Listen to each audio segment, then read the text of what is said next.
बच्चों, कैसे हैं आप सभी? उम्मीद करती हूँ आप सभी बहुत अच्छे से होंगे। कक्षा की शुरुआत करते हैं। पाठ है हमारा मात्राएं। व्यंजन वर्ण अपने आप में अपूर्ण होते हैं। जब इनके साथ स्वरों की मात्राएं जोड़ी जाती है तभी ये पूर्ण होते हैं। बच्चों, जो व्यंजन वर्ण होते हैं वो अपने आप में अपूर्ण यानी कि अधूरे होते हैं। ऐसे में जब स्वरों की मात्राएं इनके साथ जोड़ दी जाती है तो ये पूरे हो जाते हैं। परिभाषा: स्वरों का जो रूप व्यंजन के साथ जुड़ता है उसे मात्रा कहते हैं।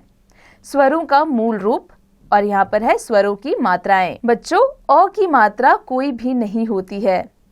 आ की मात्रा ये होती है, ई की मात्रा ये होती है, ई की मात्रा ये होती है, उ की मात्रा ये होती है, ऊ की मात्रा ये होती है, री की मात्रा ये होती है, ए की मात्रा ये होती है, ऐ की मात्रा ये होती है, ओ की मात्रा ये होती है और औ की मात्रा ये होती है। बच्चों, आ से बनने वाले शब्द हैं जाल, जाल। ई से बनने वाले शब्द हैं सितार, सितारा। ई से बनने वाले शब्द चील, झील। ऊ से गुब्बारा, गुड़िया। ऊ से फूल और भालू। री से पृथ्वी और ऋषि। ए से मेला और केला। ऐ से थैला और भैया। ओ से कोट, कोयल। औ से नौका, लौकी। अंग से पतंग और अंगूर।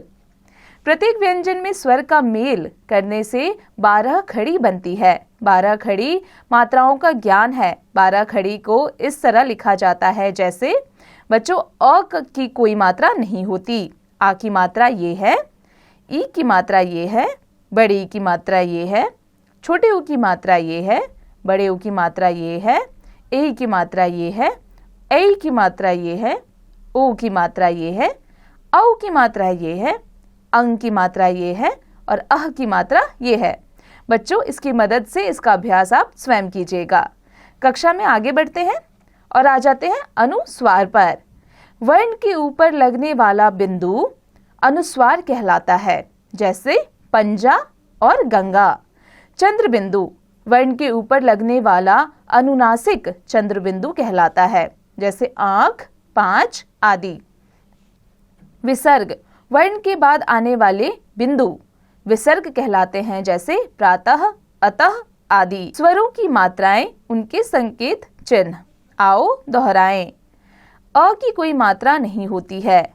आ, ई, ओ, औ की मात्राएं व्यंजनों के बाद लगाई जाती हैं।